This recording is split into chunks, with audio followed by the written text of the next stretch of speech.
Hello and welcome to the Health Oddity Podcast, episode 308. And we are joined today by a very special guest, all the way from New York in United States, but originally, I believe, from Trinidad. And I think that this will be our first Caribbean guest in 308 episodes. So that's very, very good. Yeah, originally from Trinidad, I believe. Jay Nelson, like I say, currently in New York. How are you doing, Jay? Fabulous. Awesome.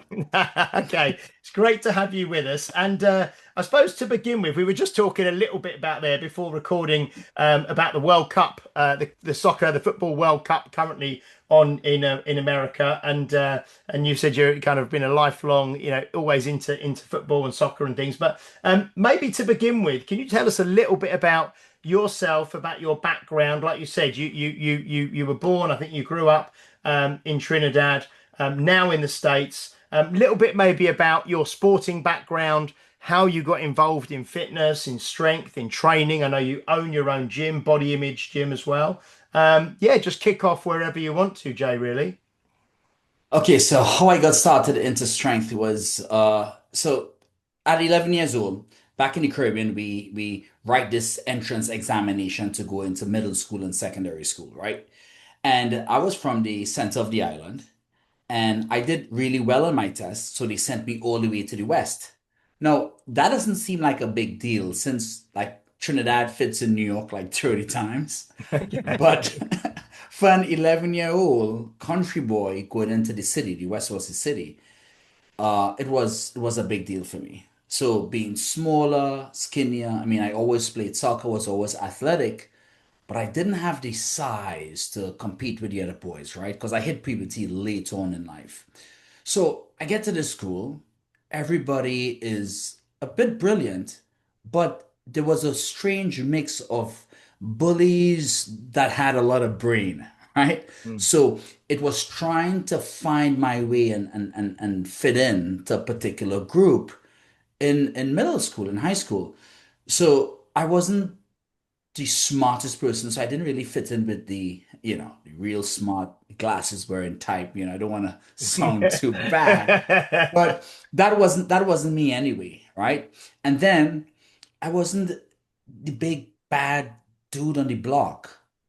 So for me, it was trying to figure out where I landed. So I tried the soccer thing in school. I was good, but I was like this big, and boys were like this big. That was something. And then track, I was fast, but my age group always put me at a disadvantage for the cutoff. Mm. Like, when boys are like 13, 14, the guys who hit puberty faster, they run rings Mm. around a 12-year-old. Like it's no comparison. So one day, these boys were arm wrestling. And I was like, I play sports. I got a bigger brother. Like, let's try this. I went in and these dudes crushed me. I'm like, damn. So I was home one day from school, and my dad, who was in the insurance industry, had agents over and he used to conduct trainings at the house. And for some strange reason, there was a waiter barbell set, right? In the living room. So I'm walking around this thing. I'm like, what do I do with this?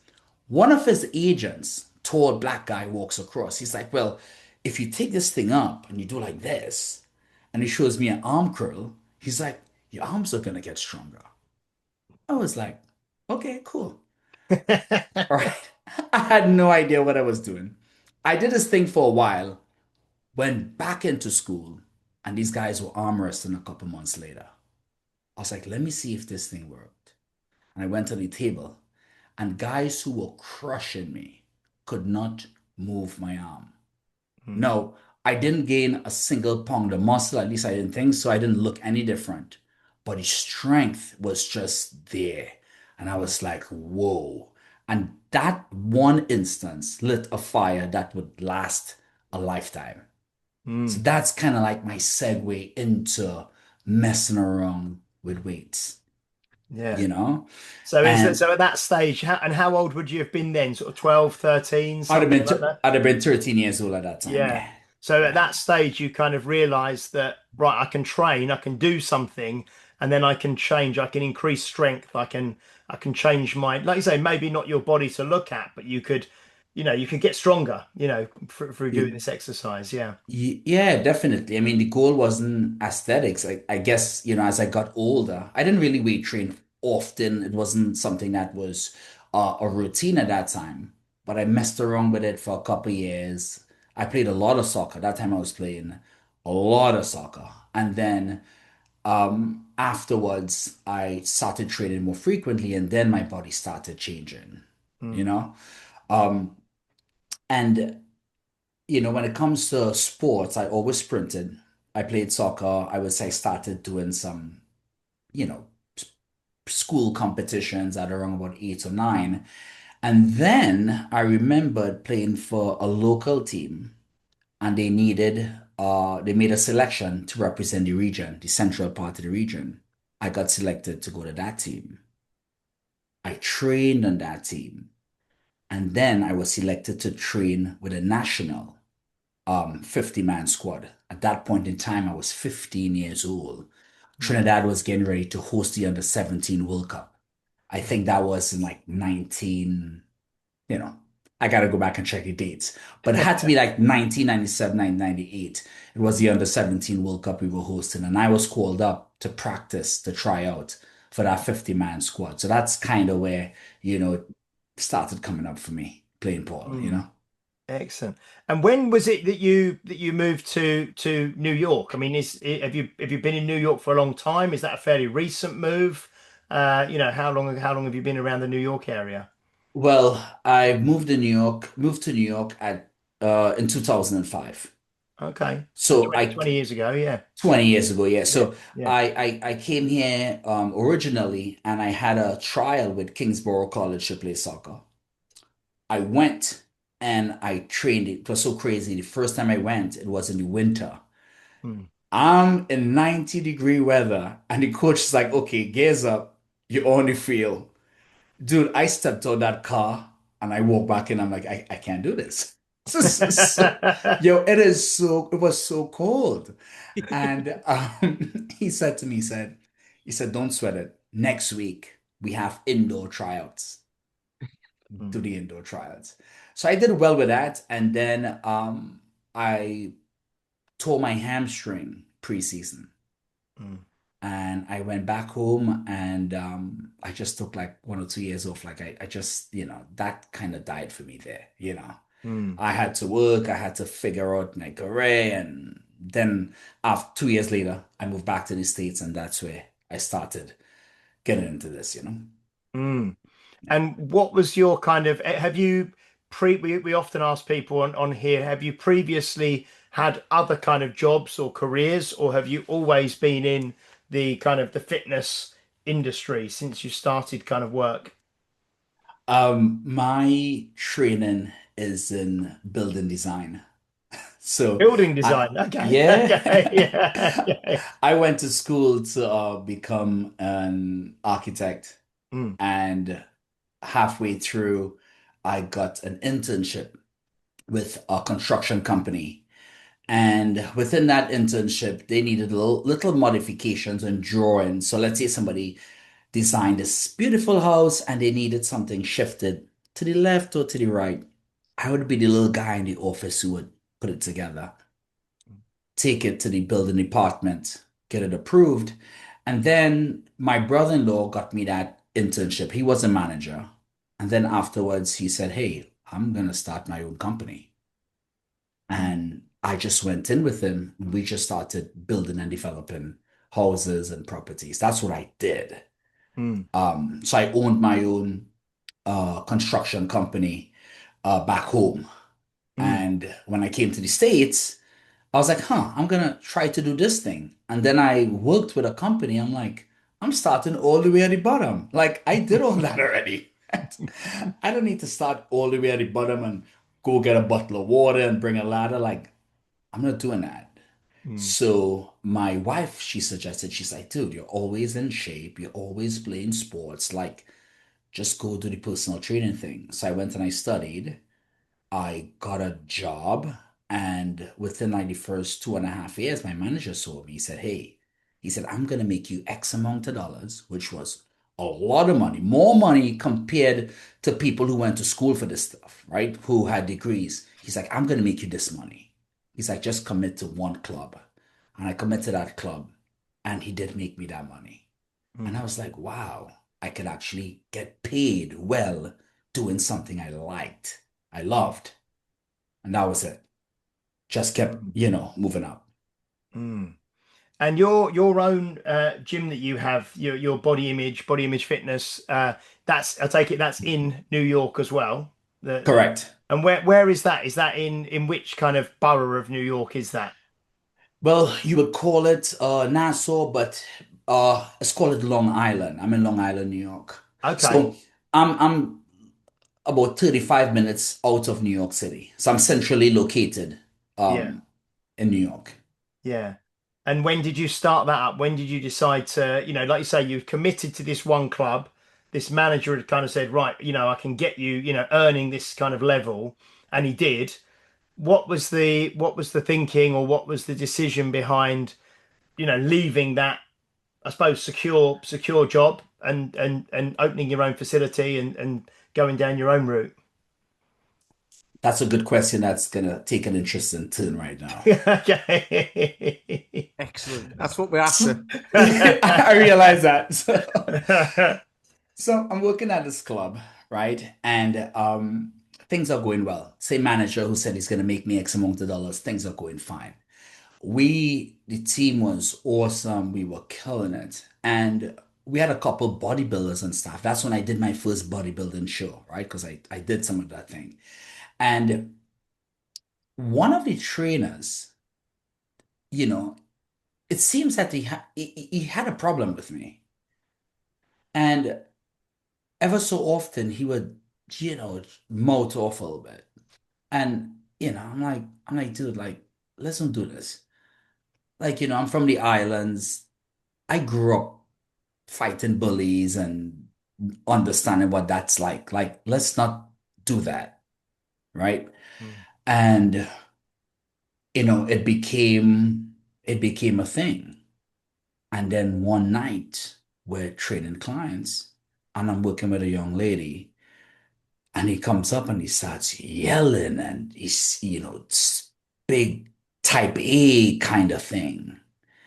And I had it and I calmed myself down. And when the session was over, he went into the break room and I followed him. I said, "Hey," I said, "this is the last time you're going to speak to me like that. Like, we're not going to do this. Like, we're not going to have this issue on the gym floor, right? We're not doing this." And then he comes up to me like in a threatening manner. And yeah, I headbutted him. mm. Right? I give him the famous Zidane headbutt. I headbutted him and broke his nose. Mm, And then I was like, okay, let's, I'm a headbutt you. I'm ready to get into the combo. And he just sat on the floor and started cowering because all this time he's yelling at me and he's being aggressive, thinking that I'm scared of him. mm, But I just don't want the confrontation and the drama that goes with it. mm, But at that point in time, I'm like, oh, we're behind closed doors. I gotta show you, we could settle this up right now. mm, Right? You want to put your hands up? Let's put your hands up. And he mm, sat on the floor and he was like, well, like this. mm, And the manager came up to me and he said, "Jay," I said, "Yeah, you don't need to say anything more than that." I said, "I understand." And I packed my stuff and I left. Now, at that point in time, I was just married because I just moved. It was, a couple years after I moved. My son was 3. I had a wife. I had bills. I was 6 weeks away from my second bodybuilding show, so I didn't need that stress. mm, And this job that was making me some good money vanished. mm. So now I'm like, I got all these responsibilities. Like, what am I gonna do? And that's when I said, you know what? This was meant to happen. I always owned my own business. Let me start my own business right now. Mm, And that's how I started Body Image. It was out of a need more than the thing I was going to do because I probably would have started a business, but I was so comfortable with the money I was making. mm, Like Body Image probably would have come later on, but at that point in time, I had to figure out something. So I started my company part-time and I went to work for another company because, it's like you start your business, you don't get paid. mm, Months you don't get paid. You know how that goes, right? mhm. Yep. Until you put in, yeah. Yeah. You have to put in so much work. And I listen to people who are gonna start businesses now. I'm like, you're not gonna get paid now. Like, Mm. you got to figure out that. And that's how my company started. And eventually, by going back and forth, it grew. And then one day I made a jump. I said, that's it. I'm running my own business now. And that's where I am today, you know? Excellent. No, that's good. I wasn't expecting that story, but that's good. Seems like It's such a getting mild-mannered kind of yeah, guy. yeah. Well, that's the thing. You are so like you say, this guy must have been just pushing, pushing, pushing. Yeah. But like you say, like many sort of bullies, um, if you the second that you kind of stood up to him, he didn't. He kind of cowered down and just wasn't expecting you to stand up to him at all. Yeah, Yeah, it was just, I just snapped. Literally, yeah, just snapped, yeah. So. And plus, you were in bodybuilding prep as well, so you're probably very hungry. You were very, yeah, But in my defense, right? He was a bodybuilder too. We were all in prep, yeah, right? yeah. But at that point in time, he was using a lot of anabolics. Mm, That was kind of no, anabolics don't make everybody crazy, but mm, it can make some people crazy based on their physiology. For yeah, him, he was like, I'm like, you know. yeah. I'm Okay. just I'm just thinking of the Hulk and like you won't like me when I'm hangry. Yeah. So in terms of what you do at Body Image and what you do now in your career, um, is it what is your focus now? Who is your client? Generally, who do you work with, and kind of in what way do you help people now? I mean, are you quite niched in what you do, or is it quite a kind of an open sort of gym? How does it work? Well, it's a private training facility, Yep. personal training, one-on-one. I have a team of trainers. I work with people myself. We started off doing sports performance, and as you get older, your niche changes. And I spoke about that. I spoke on that in another show. She's like, what, when you're younger, you're 20 years old, you attract 20-year-old athletes or people who are interested in fat loss. I mean, we're all kind of interested in fat loss, but as you get older, you more want to preserve health and muscle, and you're thinking about longevity. You want to look good, but you want to function Mm, well, right? And my niche changed a bit. So now we serve primarily people over 40, both both men and women. All right. So we went from just doing the aesthetic thing, then we started specializing in GLP-1 weight loss and other supporting peptide therapies.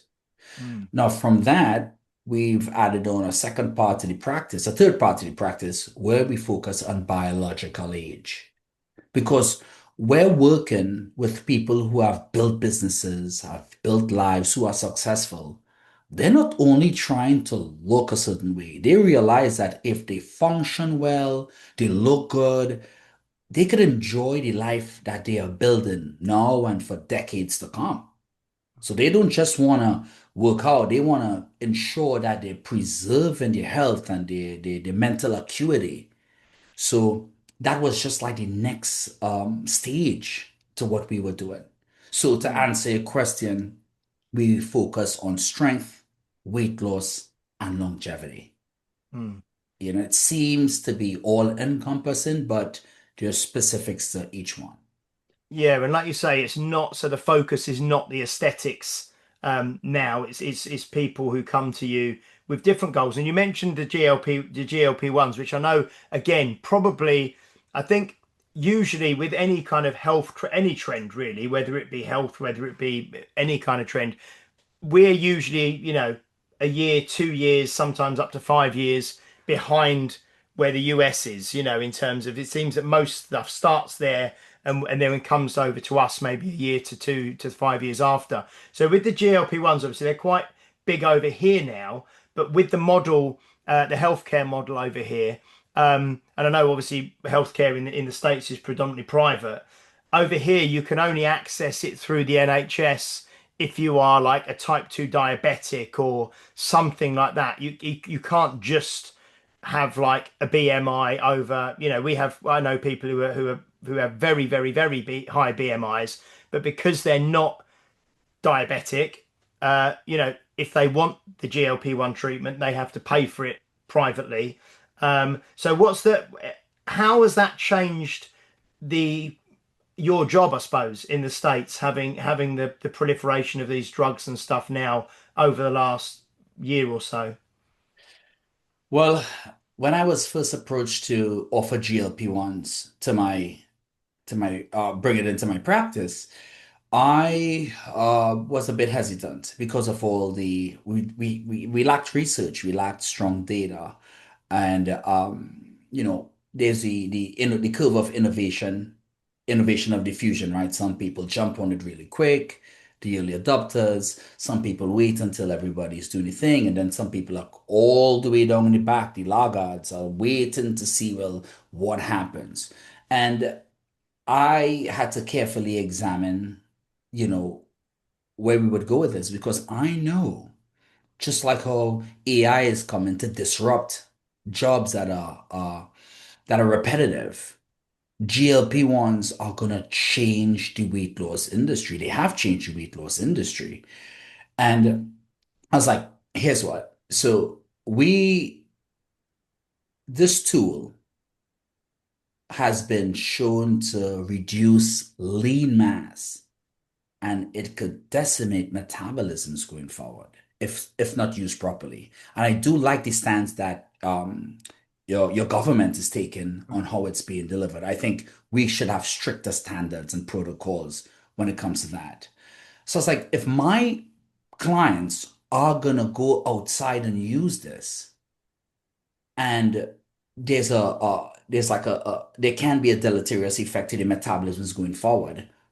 How can we serve them? How can I step in and say, hey, okay, we're going to use this, but let's design a protocol where you wouldn't be left with nothing at the end of it, Mm. right? So that's what led me to get into the GLP-1 thing. So, um, when we started, we I dove into the research, as I said before, and now the protocols, we standardize the protocols and we tweak it, of course, but now we're able to preserve the lean tissue loss. We've been able to preserve skeletal muscle mass. We've been able to help our people improve strength while using the GLP-1, which is awesome. And I think that not my protocol, but practitioners like myself, that type of training and that type of education should be standardized. 'Cause I don't think everybody should be on the drug. But I think if you are going to get on the drug, there's a couple boxes you need to check before you take it. Mm. There's a What? huge amount in Sorry. this, isn't there? Because they're here and people are going to use them. So it's like, right. So we need people like kind of like you, because people might get it from the doctor or whatever, and the doctor says, right, do this. We recommend that you lift weights as well and all that, and people are going to go okay, and then not bother. So how like so what you've just said, like people need to understand how to use them. So they're not necessarily for everybody, but people are going to use them anyway. So how do you work with people then? Like if you've standardized it, what would you say to to listeners who are either taking it, thinking about taking it, or they've taken it and lost all the weight, but now they're like, well, I'm just like I've lost muscle as well, and I'm tired all the Yeah. time and stuff like that. So, what's your kind of recommendations for people in those kind of say three stages? Someone who's about to take it, someone who is taking it but don't know what to do, and someone who's at kind of the end of it, because there's a lot of things that happen with this in in medical practices, isn't there? Of people will do something, and then at the end, it's like, right, you're on, well done, and then they're like, well, what do I do now? You know, so it'd be interesting to hear how you kind of work through those stages. All right, so that's three different people, and Yep. each approach requires a bit of nuance. So for the first person who is thinking about taking it, the first thing you want to look at is that person actively strength training? Because if they are not, they need to start strength training prior to using the Mm, drug. And we're not talking about a week or two before using it. Like the intensity that's required to keep the muscle mass is anywhere from around about 75 to 80% of a one rep max. So let's think about 8 to 12 reps. So you're going to be moving weight that's, I would say, somewhat heavy. So if somebody's not training, you know you need to go through prep phases, mobility, flexibility, joint preparation, joint stabilization, core stabilization before they can move on to higher intensity weight training. So if you're thinking about taking a drug, you need to get your body to a point where you could move heavy load safely. That's that, right? In terms of nutrition, and this will apply for each scenario, we need to ensure that your protein intake is at 1 gram per pound of target body weight. So let's mm, say somebody's 180 pounds, they want to get a 140, 140 grams per day. Along with the trainings tells the body to keep skeletal muscle. Eating protein also tells the body to keep skeletal muscle.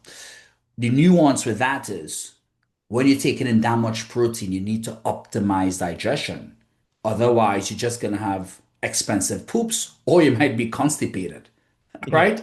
So we need to optimize digestion mechanically and chemically, ensuring that our stomach acid levels are sufficient to break down the proteins into amino acids the body could use, right? Again, standardized across the board. Um, then we look at micronutrient deficiencies because all this talk about protein and fiber. What about all the micros, the minerals, the vitamins, stuff that we are lacking when we eat 6 meals a day? So now we're down to eating 50% less food. We get a whole lot less micronutrients supplementing to fill those gaps so that you don't lose health and energy. And that's one of the things that people talk about, right? They tend to lose energy, they feel tired. Like, why am I feeling tired? Well, you were borderline deficient to begin with when you were overeating. No, you're not eating as much. It's like, well, what do you expect? So that's for the person just that. For the person who's on the protocol, right? Those same nutritional requirements need to be met. And for the person who has hit their goal weight, who's on the protocol, you need to taper down the drug at the end. And what we do effectively is we layer in the foundational work while somebody's on the program. Because when the drug stops, the foundational work is still there. What is that? That's the habits that you need. You eat like this, you train like this, you have enough water, you sleep on time, all the things that you would need to maintain sufficient health. The reason why a lot of people ended up here in the first place is because they didn't do those things. So now we have to teach them those things while they're using the drugs. So when they stop using the drugs, those things are still there, right? Do you have much experience, Jay, with people who have, like I say, because you've probably been involved with this for longer over in the States than we have over here. But from my experience over here, I've not really dealt with anyone who's been on who's been on the process for a long time, have maybe hit their goal weight, and then, like you say, they're tapering off the drugs at the end and they're coming off because I've kind of heard that people expect almost to be on these things for life or something. You know what I mean? I mean, what is the, have you got experience with people who have gone through the process, got to goal weight, they've safely tapered off the other end, and they've then sustained the weight loss and the habits that you've kind of helped them embed? One of the standout facts that I highlight on my website is 94% of the people that quit using the drug maintain their weight 6 months after the last shot. So what the protocol that I just outlined is the way off, is the way out. Mm, Okay. Um, what happens is when somebody loses the weight and too much of the weight comes from skeletal muscle mass, they don't have the metabolic engine anymore. And when I say too much, as a ex-competitor, whenever you go on a diet, whether you use drugs or you do it naturally, you are going to lose some amount of skeletal muscle mass. Because when you're in a caloric deficit, the body's going to start removing tissue. What you do in terms of mechanical tension and the nutrients that you eat tells the body, hey, we need to keep this tissue and get rid of this. mm, And if you're going on a GLP-1 drug and you're not thinking about preserving your skeletal muscle mass, you are going to rebound big time. mm, So that's where you're seeing the weight coming back, and now you don't have the engine to take care of the calories because muscle acts as glucose disposal sites. Glucose is in the blood, you have enough muscle sucks it up. And that's why your wife might complain, oh, look at my husband, he just cut out bread and he lost 10 pounds. And I've been working my ass in the gym, running, doing all this cardio, and I can't lose a single pound. What's going on? Muscle mass, baby. mm, Right? So mm. you need to work as hard as you can and think about saving your muscle mass. And that's going to keep your metabolic engine working well going forward. So, Does Pete, oh, sorry, go on, Pete. would a GLP-1 drug? So let's say you did it without the drug and you build the foundation and all of that, and then you lose weight in a controlled way. So you try to maintain as much muscle mass as possible, lifting weights and stuff like that. Um, does the GLP-1 change that if you did it in exactly the same way, but you use the drug alongside it? Does it do you burn more muscle mass as well as like fat, adipose tissue, and all that sort of stuff as well? Does it kind of do you understand what I'm saying? Does it make like would you then when you stop you would try to build muscle mass back, or does it do it in the same way? Just I don't know, faster. Oh, well, let me see if I understand your question. Let me answer it. And if I hit the button, if I hit it right, Yep. you let me know. Okay. When you're sending a signal to the body, the GLP-1 signal is so strong, you won't be able to build muscle mass on the Right. GLP-1. What you're gonna do is preserve the muscle mass that you have. Okay? Yep. So the body is gonna remove the fat mass and as little skeletal muscle mass as possible. And because what you want to avoid is after you come off the drug, trying to rebuild muscle mass, because rebuilding muscle mass might take a caloric surplus. Mm. So now you took something that would put you in a deficit and you lost this muscle mass. And now after the drug, you're trying to go back into a surplus with less of a metabolic engine to begin with. Mm, And that's like a conundrum that you don't want to end up in. That's Yeah. mm. that's a bad situation. So the I can't remember I think you may have said 90% of people that you've dealt with who've followed your protocols and Hmm. then they've weaned off the GLP ones, and 6 months later they maintain the weight loss. That's the people who are doing everything right, if you like, and they're following your system and they're doing things very proactively, and they're strength training and they're eating their protein and they're sleeping and they're getting all these habits in.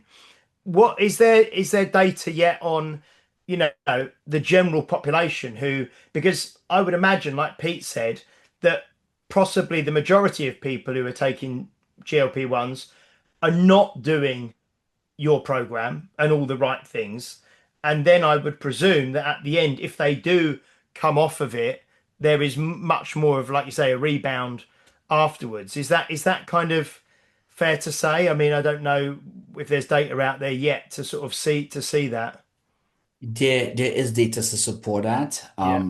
I did a presentation. I have that data on a slide. I can't quote it exactly, but here's what's gonna happen. Here's one thing I remember. In 2 years, like people who started taking the drug, everybody gets off the drug within 2 years. They stop taking it. And it's usually because of a financial reason, okay? Because it can get expensive. Um, the weight does come back. Mm. The weight does come back. You don't do it the right way, the weight is coming back. Because they So, haven't put all of those habits and the lifestyle in place to then yeah. sustain. Yeah, yeah, Yeah, okay. you didn't get here because you had a deficiency in a GLP-1 in your body, right? You Mm, get here because you did all the other dumb stuff, right? mm, You didn't put your true caution to the wind when it comes to taking care of your health and your weight. mm, So you didn't get here because of GLP-1 deficiency. You got here because your lifestyle doesn't support your health. This is not in alignment. mm, So if you don't do that and you take the drug and you come off the drug, you're going to end up in the same position. You're the same person that you were when you started. mm. Yeah, because temporary measures create temporary results. Yeah, obviously. Yeah. Yeah. Right. But Okay. this No, is why that's it's such a touchy subject, I'm going to say, isn't it? Like, because, some people think it's a good thing, some people think it's a bad thing. It's neither of those really. It's like it's a thing and it's here and people are going to use it. But if you use it correctly, like you're saying, Jay, then alongside. I mean, we've had Steve Bush comes to mind, right? So we've had a guest on a couple of times. He's one of James's guys who goes to James's gym. Changed his lifestyle completely. He had a gastric band, didn't he? or Is that what he gastric had? sleeve, I think. Or a Yeah. Yeah, gastric This yeah. was sleeve? obviously this was like 6 years ago, wasn't it? So it was Yeah, before but GLP-1s, but yeah. but he changed his lifestyle alongside it, and he got the result. And GLP-1 will be the same. Like you say, you change your lifestyle alongside it, you get the result. Um, but I think it's not that complicated, is it? By the sounds of it, because people complicate it and say, "Well, this is going to happen. This is going to happen." And it's like, yeah, but if you consider it before you go on it, it's like any drug, I suppose, isn't it? People just go, "Sounds great, I want that," and it's like, well, yeah, but you need to know what it's going to do to you. It's going to change you like forever. So Yeah. let's do it properly. And it's a shame that that's not in place. But I don't like we need more people kind of in your position to be able to say, come to me and I'll help you out. You know. Well, there are two things. There are two things, right? The first one is, and I see this with women, when a woman comes in here and she sees her friends are using it and they are getting skinny, and she sees everybody is using it. She's on social media, which is like, you know, brainwashing you. Yeah. She starts losing patience. She's like, hey, everybody's doing this thing. I'm stuck here, 20, 25 pounds to lose. I don't need to do all this work. I could take this shot and get there, get there fast. 6 or 8 weeks. I'm looking just like my friends. When it's time to have a conversation with her to slow her down and to say, hey, let's just work through, let's just see what this is gonna look like post intervention. She kind of doesn't want to hear that. Like she's been stuck with 25 pounds for years, and she probably moved the needle 5 or 10 pounds up and down, but it never really changed her body because she never really had a system, right? So now there's this thing that's guaranteeing that you drop this weight fast. She's already tired and frustrated and tried everything. She just wants to get it done, right? And I think number two is the the regulation around it is there's none. Like Mm. I've seen people get GLP-1s to lose 10 pounds. Mm. I'm like, just go take a poop, Yeah, right? yeah, Right? yeah. Go, don't eat for a day, take some fiber, drink some water, go poop, Mm, you'll be 10 pounds lighter. Listen, man, I bodybuilded. I dropped like 20 pounds overnight. Yeah, it was water weight, mm, but a lot of people walking around, right? At least based in America, you have about 10 pounds of gunk inside you. mm, Just do that. You don't need a drug to do that, but mm. there's no regulation. That's my So, Yeah. point. what's the system out there? I mean, you through your facility, can you so people get their GLP-1s from somewhere else, from a medical provider, I presume, and then they come. I mean, do people come to you because they're on GLP-1s or because they're considering it, like Pete said, and they know that you have this program that you work with people who are on it, or is it kind of existing members at your facility are thinking about doing it, and then you take them through this process? I mean, you know what I mean? Do people come to you because they're on GLP-1s and know that you work with people in that situation? Well, we offer GLP-1s in the clinic. Like I have a licensed medical partner. So Mm. when they buy the drug from us, and our medical partner supports them, right? So it's all done in house for you. It's It's yeah, all, yeah, all it's all done yeah. in-house. So, and then that's GLP-1s, and we have like about 10 or 12 other peptides that we can offer. So how it works is people come in for personal training, and most of the times people come in for personal training, they come in for weight loss. They want to lose weight. So I'm I'm a metabolic balance practitioner. There are different ways. Somebody doesn't need to be on a GLP-1. I could get you down naturally using different protocols, supplements, repairing your gut, reducing your inflammation. I do all that stuff. I'm trained to do all that stuff. But a GLP-1, they come in asking for it. So they want to train, they want to lose weight, they come in for the GLP-1. And I said, hey, if you are going to work with us on your strength, it's better that we do it in-house because then we could manage you. Now I could say, hey, you work with our medical partners. Now our trainers know the protocol for GLP-1s. Now we need to know what supplements you're gonna use. So now it's in-house. Now, do people use the drug and come in to work with us? Yeah, but it doesn't work out it doesn't quite work out the same because they're doing GLP-1 and then they heard, well, they should strength train, and then they do all the strength training thing. Yeah, I Like hadn't when realized that you could, not you personally, but like you say, you have a medical partner in house that kind of, so that sounds really good because then you're sharing, obviously confidentially, but sharing information about the client, about the dose that they're on, about anything medically that you need to know, and it's all, it's like a good seamless kind of communication as well, isn't it? Oh, definitely. And then our trainers give us feedback on the programs. Well, the client felt a little tired. Boom, so we could take that feedback to the medical team. Well, Mm, we need to adjust this. Take the feedback to the coach because there's a medical team, there's a coach and a trainer. The coach is the person who puts together your habits and make sure that you're taking your supplements and your check-ins. What's your mood like? What's this like? And every week we do this thing. So there's this, again, seamless, all-encompassing program that we have that we look at people. And that's how we're able to deliver such good, longer lasting results mm. with the GLP-1 program. Yeah, this is great. I mean, what we'll do, we've only got maybe 10 minutes left, Jay, but can you talk to us again? I mentioned, the States is year 2 to 5 years ahead. You mentioned that you also have peptides and things there as well that you use as part of is that the medical kind of team that you're partnered with deal with that as well for members. Yeah.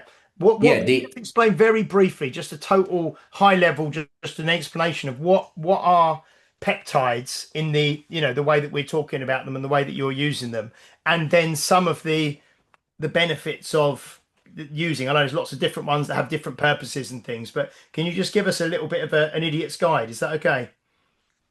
Okay, so peptides are chains of amino acids, 2 to 50 in length, right? Could vary.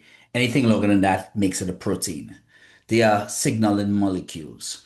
So think of it as, let's say you're in your kitchen, right? And you want to leave the kitchen and take the light off. A peptide usually is like a light switch. It controls, it gives you one or two outcomes. As compared to a steroid hormone like testosterone, it's like pulling the main breaker on your house and shutting the lights off to the entire building. So steroids or anabolic, sorry, have a more global effect on the body. Peptides have singular effects, one or two, right? Mm. So um, peptides are usually now the technology is changing where you could use them orally, but since they are delicate sequences of amino acids, the stomach acid usually messes them up. So peptides are usually injected, like the GLP-1, glucagon-like peptide. So it goes into the bloodstream, so it remains intact to go do the thing that it's supposed to do, right? So we understand what a peptide is, how it works, and why, the injections might be more efficient than something that's orally ingested. Um, there are tons, like we're now starting. When I say we're, like the healthcare, the industry are now scratching the surface on peptides. And people on the outside are like, well, this is new, this is crazy. Well, not really. Insulin is a peptide discovered in 1921, right? Glucagon, 1923. GHK-CU, the one that you use for your face and your hair and your skin, 1973.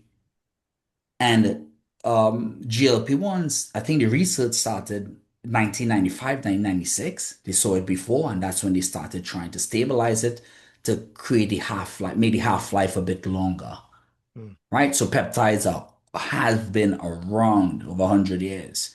All right. In terms of different peptides that you can use, one of the more popular ones is NAD+, which helps the mitochondria produce more ATP, the energy currency of the cell. You could use this alongside a GLP-1 if somebody's experiencing a bit of a crash. I usually try not to because I want to fix micronutrient deficiencies first before I put a peptide in. Uh, Another popular one is the BPC 157 that they use for joint healing. It's a natural peptide that's found in the stomach that basically stops the acid from eating through the stomach walls. And they use it now to reduce inflammation. In fact, I was looking at a study that showed spinal um, imagery, April to September. The person had an L4, L5 herniation. It got worse in September, but the person was using BPC 157 and the pain lessened while the injury got worse. So it's really good for inflammation. Then we have TB 500, which is usually paired with the BPC 157. That kind of tells the body where to put the healing mechanisms to it kind of cell migration. Say, hey, this is where the source of pain is. Let's just move the healing properties to that source. Because Uh, do you inject it, Nick? Because this is I was chatting to somebody who I mhm. was skiing with like a couple of months ago who uses like peptides quite a lot, and he said that do you inject it near the site of the injury? The So You say you you've got a bad wrist, would you inject it near the wrist to? Right, you can, because when I do my I have a little bit of arthritis in my right knee from, all the years of playing soccer. I Hmm. put my BPC 157, fold the skin, put it right in the knee, under the skin, subcutaneously, of course, and it works better. But when you pair it with TB 500 kind of sends it to where it's needed the most. So Yeah, that's why those two usually come in a stack. yeah.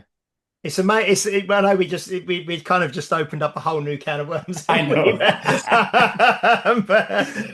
The question Yeah. I've got, right, is again, because this is a minefield, but you've got people like Brian Johnson and that, doing the thing of like, I'm going to take all of them and live forever and all of this, right? And you were talking about it's funny because we had a conversation about longevity the other week because everyone's talking about longevity now, aren't they? But you said something about biological age, which is because it's great. You can live longer. That's great. But if you're not healthy, why would you want to? You know what I mean? It's health span versus lifespan, isn't it? But Correct. biological age is the health span side of it, which is great. So because there's so many peptides with so many different things, it's like, people then start to look at it and go, well, do I need to do a Brian Johnson and take them all?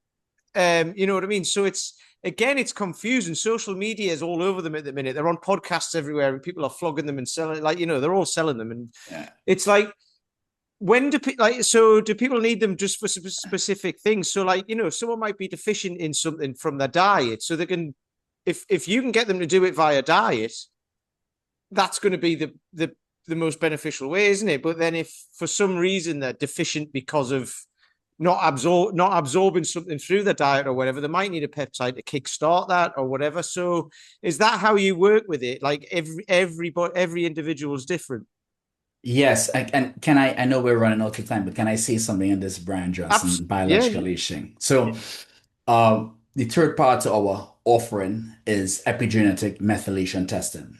That's where we determine your biological age, right? I was recently on a training, and the doctor who was, reviewing my score said to me, he mentioned that guy. He said, well, this guy spends like $2 million a year biohacking, and his biological age was like point something. My rate of aging is just below his, and I don't spend a fraction of what he spends, right? And I could snapshot that and I could pose that up next to his. I should probably do that after this. But long story short, right? When I was having myself evaluated, the doctor said to me, he said, what he's seen is when people use too many peptides, it seems as though the body is confused with what to do. And you've seen biological age decrease. Yeah, I can fully. I mean, I'm just confused Biological just hearing increase, about yeah. it. Yeah. Yeah, because like you said, the way you said, you're kind of flicking switches on and off.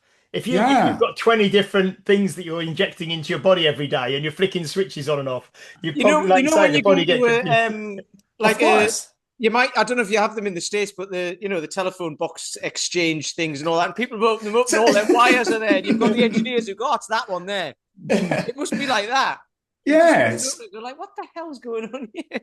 Yeah. So as to answer your question, directly, yes, you support what needs supporting. Mm, So when you have a biological age report, we try and get our clients to produce to test every 6 months, right?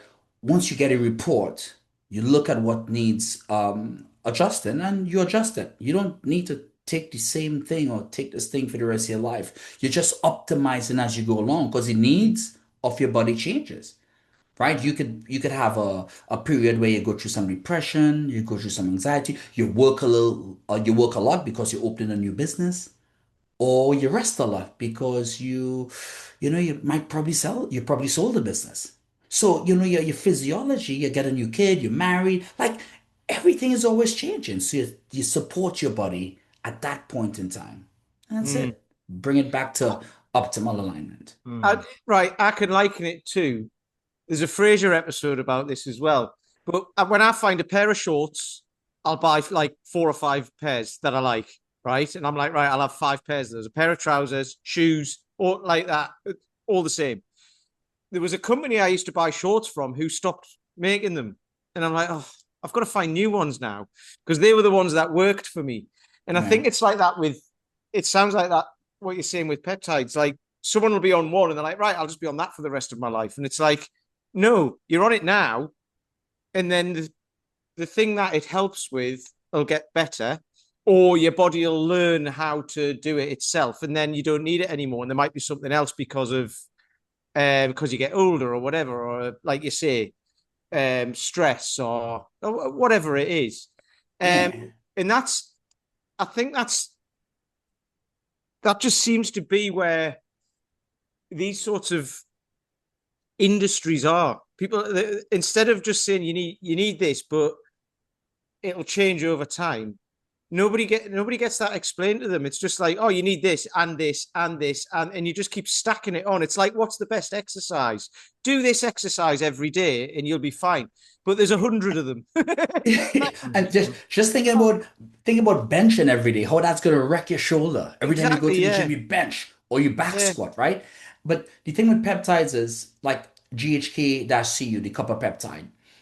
Your body stops making them in your 20s, it's high. That's why your skin looks tight and you look good. As you get older, the production goes down. But so what you could do, you could use it to tighten back up your skin and you could cycle it back and forth. A lot of Mm. these things you cycle. So if you need an outcome and you get the outcome, you could back off. Same thing I do with supplements. Mm. Like, I push and I pulse and I push and I pulse. And when there's a need for it, I take more. When I feel good, I back off a little bit. And what that does, it stops toxicity from building up in the body. Yeah. Mm. You give your body a break. Your body's like, oh, thank God, Mm. this dude stopped pinning me like a pin, like a pin cushion, right?